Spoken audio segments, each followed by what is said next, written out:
kecelakaan. Astagfirullahaladzim. Astagfirullahaladzim, mati kecelakaan tuh,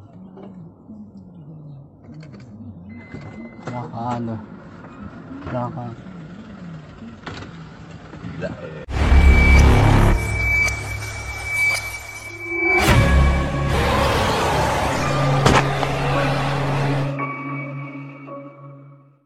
Oke, selamat malam sahabat ekspedisi. Kembali lagi dengan gue Ben di ekspedisi malam. Kali ini gue akan membawakan sesuatu yang berbeda, di mana malam hari ini gue akan mempodcast sesuatu yang lagi fenomenal saat ini. Di mana saat ini gue mendengar sesuatu kabar duka ya, dari artis terkenal yang bernama Vanessa Angel. Ya, bisa dibilang ini salah satu artis yang fenomenal juga ya. Dibilang kehilangan ya pasti para fans akan merasa kehilangan. Dan gue kehadiran bintang tamu yang sangat luar biasa. Dialah spiritual ekspedisi malam. Siapa lagi kalau bukan Master Ian. Tuh gitu ya. Inilah yang dinamakan Bang Ian. Jadi kita akan bertanya-tanya dulu kepada Bang Ian. Ya Bang Ian ya. Siap. Gak apa-apa ya saya bertanya-tanya tentang situasi seperti ini yang lagi viral ini Bang. Sebenarnya saya sedikit terganggu, tapi ya insya Allah saya coba. Nah, katanya nih Vanessa Angel ini pergi ya untuk selamanya dalam arti kecelakaan ya Bang ya. Ya. Oke. Saya ingin bertanya Bang, sebenarnya penyebab kecelakaan itu apa Bang ya? Kalau penyebab kecelakaan yang kita tahu informasinya dari berita itu kan jelas kecelakaan mobil ya. Kecelakaan mobil ya? Kecelakaan mobil. Dan beberapa faktor lainnya juga ada yang mengganggu, ada yang tidak baik, ada yang terlalu meremehkan.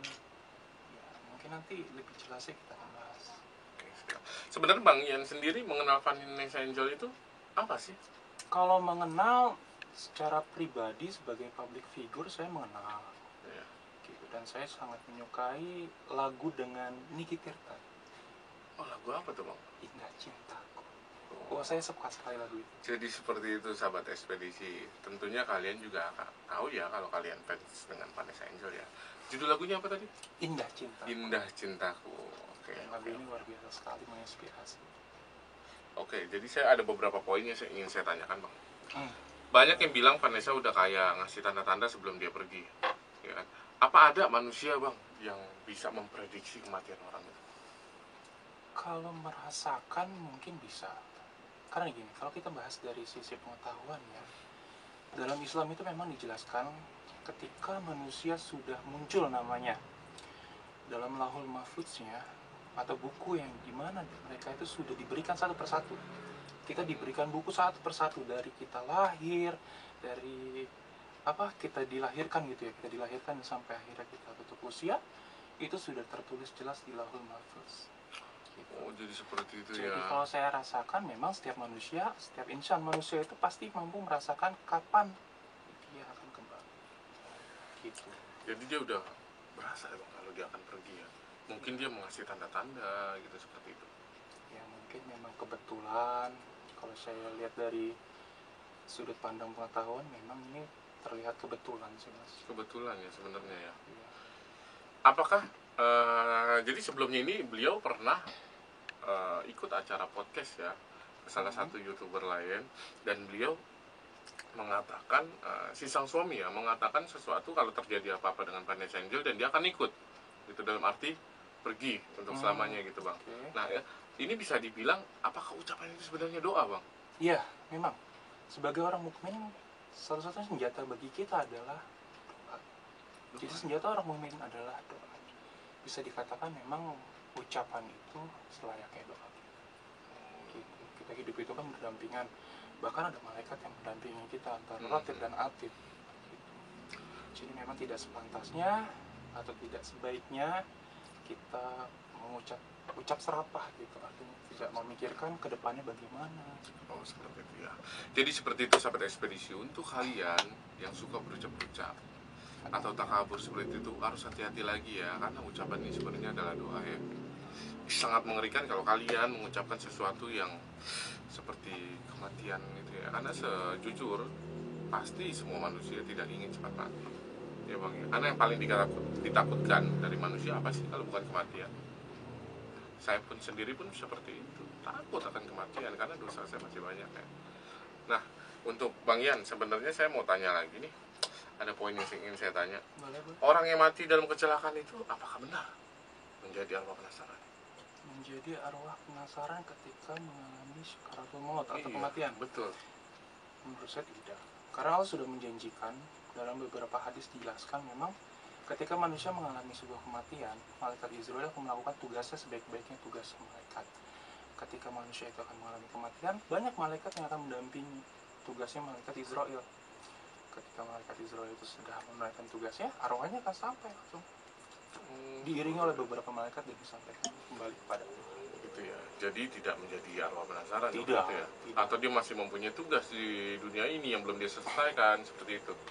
Mungkin kalau dari kacamata spiritual atau kacamata metafisik, memang manusia itu dibagi atau bisa dikatakan ada pendampingnya. Oh gitu. Kita memiliki yang namanya khorin baik dan khorin buruk. Jadi memang ada bagian di mana khorin baik ini biasanya umumnya meminta izin pada Allah untuk menyertakan niat-niat atau tujuan-tujuan yang masih belum tercapai.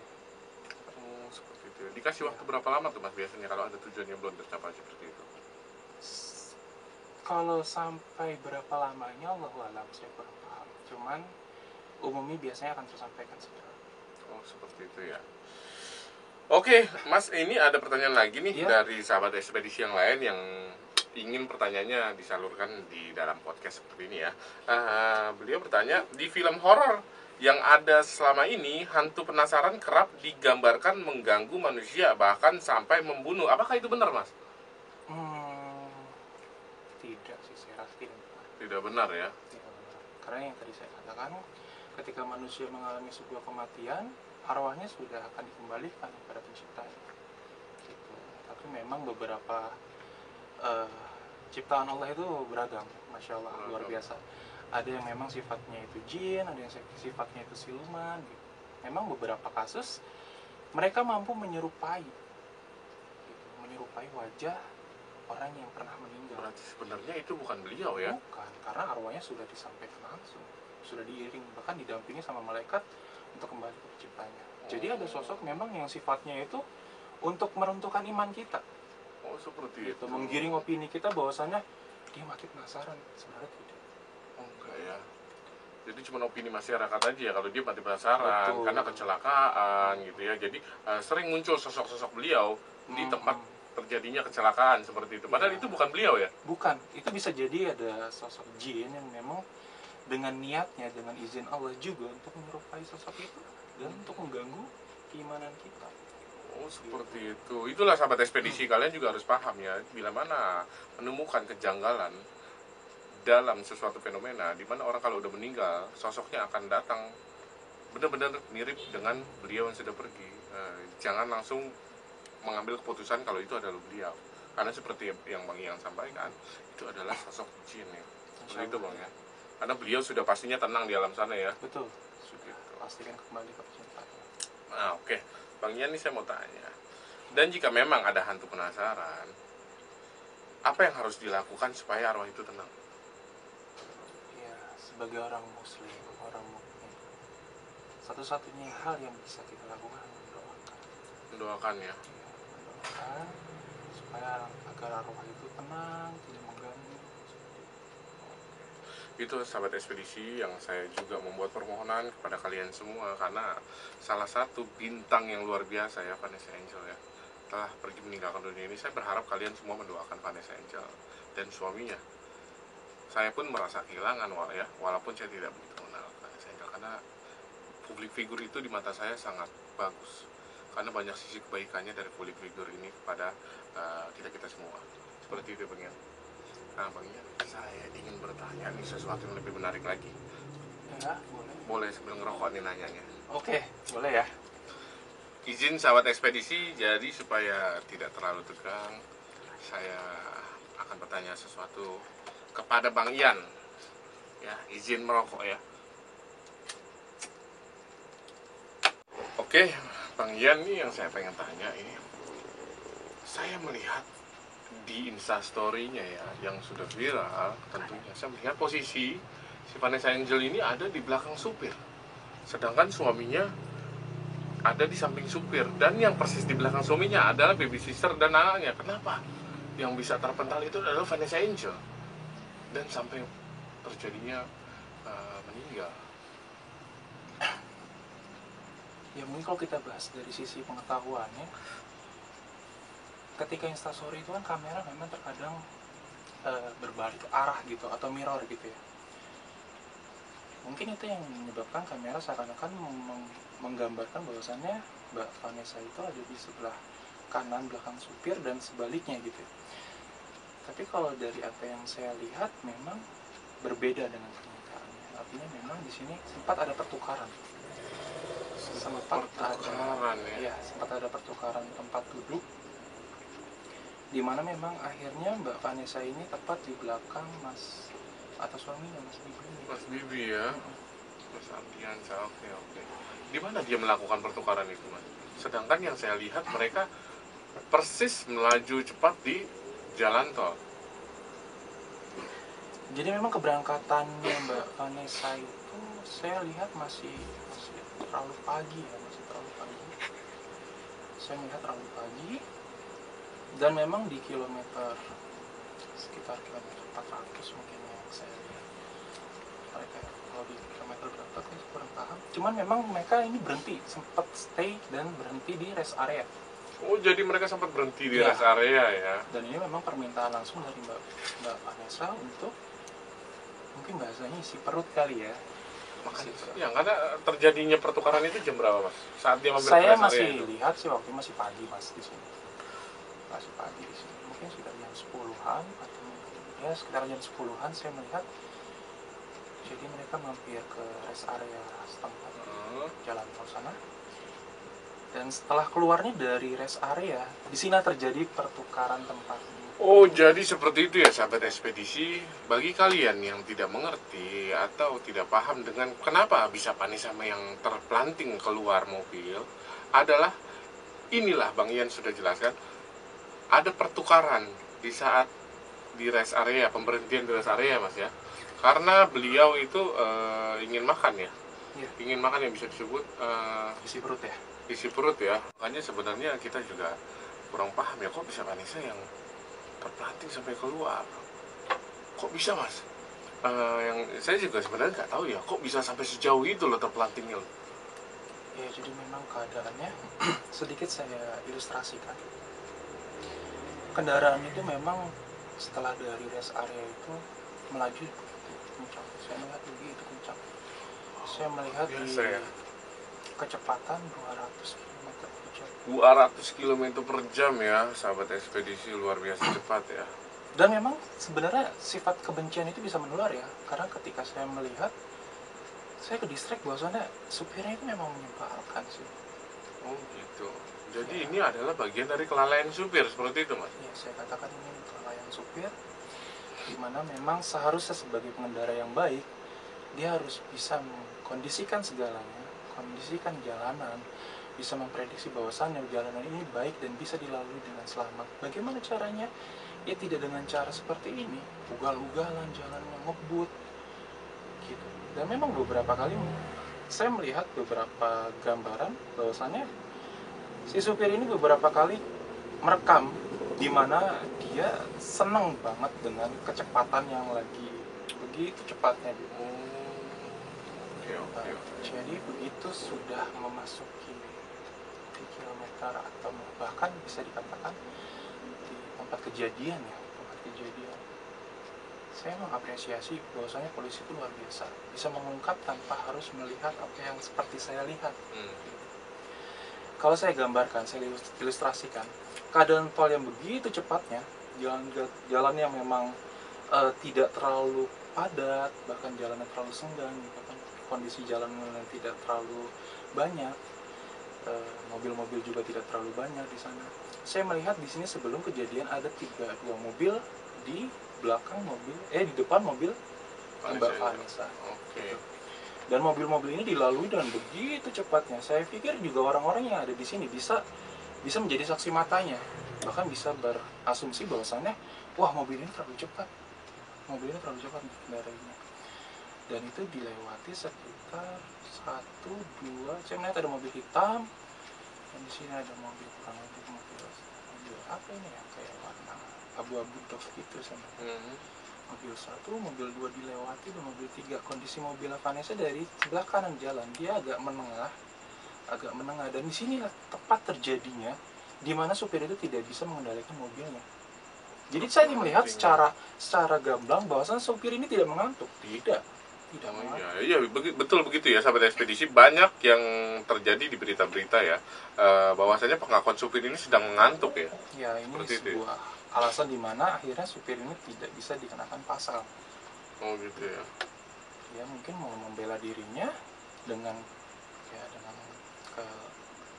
tidak hati-hatiannya dia, bahwasannya apa yang dia lakukan ini sangat fatal.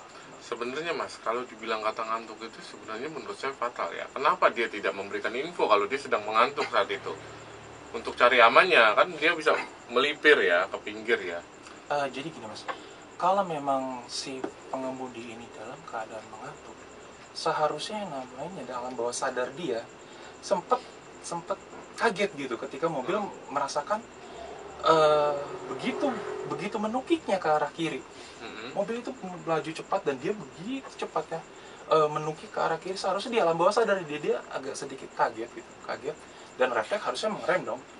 Karena begitu impact, begitu dia menabrak sisi jalan atau bisa dibilang pembatas jalan, ini tidak terjadi yang namanya pengereman, tidak terjadi, atau bagaimana cara dia harus menyikapi keadaan mobil yang sudah tidak bisa dikendalikan.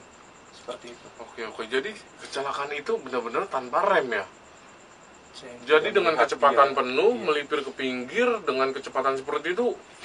Iya, saya benar-benar tidak melihat supir ini berhasil menangani mobilnya agar bisa mengurangi dampak. Tidak, dan itu terjadi aja dalam sekian detik, dan mobil luar biasa ya, sangat mengerikan ya pemirsa ya, sahabat ekspedisi ini. Dan ada hal yang paling tidak menyenangkan buat saya ketika melihat kejadian ini adalah begitu mobil menabrak, ban mobil bagian kiri itu hancur karena dia menabrak itu. Maaf kalau saya gambarkan ilustrasi ya, saya gambarkan ini mobilnya Mbak Vanessa, di mana bagian sinilah yang dihajar, bagian sini, bukan depan sini tapi sebelah bagian sini, di mana mobil ini memang dirancang setahu saya Pajero Sport bagus, mahal gitu. Harusnya dari produsen mobil ini sudah menciptakan mobil yang memang ketika terjadi tabrakan atau dampak dari tabrakan atau benturan, sisi depan ini harusnya kuat Mas, sisi depan ini kuat. Namun sayangnya yang terjadi adalah dia menabrak di sisi sebelah sini. Ketika dia menabrak di sisi sebelah sini, pembatas jalan di sebelah sini ditabrak, mobil itu langsung hilang kendali. Dia tidak berguling gini, dia tidak, tapi dia berputar terlempar hingga kurang lebih 30 meter lah jaraknya dari dampak tabrakan itu sendiri. Ketika dia menabrak, dia hancur sebelah sini, dan saya melihat di sini gambar yang kurang menyenangkan karena impact yang pertama kali dirasakan oleh suaminya dari Mbak Vanessa. Tapi saya melihat di sini suaminya masih dalam keadaan hidup, semua shock, semua kaget di dalam mobil itu. Saya juga melihat anaknya sempat nangis beberapa detik, dan ketika itu suasana hening, kembali menangis lagi anaknya. Di sini Mbak Vanessa sudah terlempar dari mobil karena ketika mobil mengalami impact dan dia berputar, saya melihat berputar di sini, Mbak Vanessa itu berusaha untuk menyelamatkan diri. Maksud yang dikatakan menyelamatkan diri gimana nih Mas? Jadi Mbak Vanessa itu sempat kayak mau buka pintu mobil. Sempat membuka pintu mobil ya? Sempat membuka pintu mobil. Namun pada akhirnya memang mobil ini karena impact sudah rusak di bagian pintu kiri depan, pintu kiri depan dan pintu kiri belakang sudah rusak, dan Mbak Vanessa memang tidak menggunakan seat belt ya, tidak menggunakan seat belt, itu yang mungkin yang terjadi adalah Mbak Vanessa terpental. Jadi seperti itu sahabat ekspedisi. Kenapa Mbak Vanessa bisa terpelanting sejauh itu? Karena beliau tidak memakai seatbelt ya. Seperti itu Mas ya. Iya, tidak menggunakan. Dan beliau sempat ingin menyelamatkan diri ya, dengan cara membuka. Oke sahabat ekspedisi. Jadi seperti itu ya. Kenapa Mbak Vanessa bisa terpental sebegitu jauhnya? Karena beliau tidak memakai seatbelt. Begitu Bu ya, ingat. Ya, jadi memang ketika mobil mengalami impact dan dia berputar, mobil itu sempat berputar beberapa kali, dan itu masih tetap jalan Mas, dalam keadaan mobil yang entah udah remuk seperti itu masih jalan? Iya, entah dalam kondisi memang pedal gasnya masih tertekan atau seperti apa, saya kurang begitu bisa mengerti prosedur mobil ya. Tapi yang saya perhatikan begitu mobil berputar kurang lebih jarak 30 meteran, Mbak Vanessa itu udah jatuh, udah terpental, udah keluar dari mobil. Itu dalam keadaan masih hidup saat dia terpental atau memang sudah meninggal Mas? Jadi ini yang membuat Mbak Vanessa meninggal ini memang karena benturan di kepala. Benturan di kepala ya, jadi benturan di Aspal kepala. ini. Oh, jadi seperti itu. Iya. Jadi saat Mbak Vanessa keluar dari mobil itu Iya, terpelanting, iya, beliau tidak sempat menggunakan- membentur aspal. Karena tidak menggunakan safety belt, jadi gravitasi mobil di dalam itu luar biasa, G-force-nya itu luar biasa Mas. Gitu. Luar biasa, Berputarnya ya. itu luar biasa mobil ini karena dengan kecepatan yang tinggi menghantam sebuah pembatas jalan dan mobil itu berputar. Ketika dia berputar dia masih jalan beberapa meter dan itu berhenti. Setelah berhenti kita lihat Bapak Vanessa itu memang sudah terpental. Sudah keluar dari mobil. Dan memang yang paling parah saya merasakan di kepala Bapak Vanessa itu Luar biasa ya benturannya ya. beneran luar biasa. Oke, sahabat ekspedisi. Jadi seperti itu ya kenapa Mbak Vanessa bisa terpelanting sejauh itu. Yang diutamakan adalah safety belt yang tidak dia pakai ya. Untuk Mas Jan sendiri ada pesan-pesan nggak kepada sahabat ekspedisi atau sahabat kita semua yang di rumah? Gimana caranya sih mengemudi yang baik? Mengemudi yang baik atau berkendara yang baik ya sebaik-baiknya kita sebagai orang yang baik berdoa sebelum berjalan, Berdoa sebelum berjalan ya. berjalan. Dan kita harus waspada sih Mas, ketika kita berkendara harus waspada, jaga kondisi badan gitu. Jaga kondisi badan. Kalau memang sekiranya kita capek ya, kalau kita mengantuk apalagi kita harus istirahatkan, karena perjalanan itu kalau yang kita ambil dari kasus Mbak Vanessa ini, tol yang memang yang dilewati Mbak Vanessa ini dengan supirnya, jalannya itu lurus saja treknya, lurus saja gitu. Takutnya banyak faktor yang menyebabkan akhirnya si supir ini ke distrek karena kondisi jalan yang gitu-gitu aja. Tapi memang beberapa faktor dari keadaan di jalan itu seperti jalan rusak, tekanan angin yang luar biasa di sana. Karena saya juga melihat faktor cuaca di sana walaupun cerah menjelang mendung, tekanan angin di sana tuh luar biasa. Ada yang berbicara seperti ini Mas. Terjadinya kecelakaan Mbak Vanessa itu disebabkan oleh gangguan makhluk halus yang berkediaman di salah satu jalan tol itu ya. Setiap jalan tol memang dibangun di atas atau di tempat yang dulunya mungkin kita nggak tahu sejarahnya. Jadi makanya sebagai manusia yang baik kita berkendara seperti orang yang baik aja Mas. Sebaik mungkin. Iya, kalau memang harus permisi ya permisi. Karena kita melalui jalan yang memang bukan jalan kita gitu. Oke, jadi seperti itu sobat ekspedisi. Dimanapun kalian berada, kalian berkendara, apalagi membawa orang yang kalian sayangi, utamakan keselamatan. Karena penyesalan itu akan datang setelah hal itu terjadi. Safety belt, segala sesuatunya, berdoa sebelum berjalan. Ya, lihat kecepatan, jangan terlalu ngebut. Ya, utamakan keselamatan orang yang kalian sayangi. Saya pun begitu, akan mengutamakan keselamatan orang saya sayangi. Oke, jadi seperti itu aja Mas ya.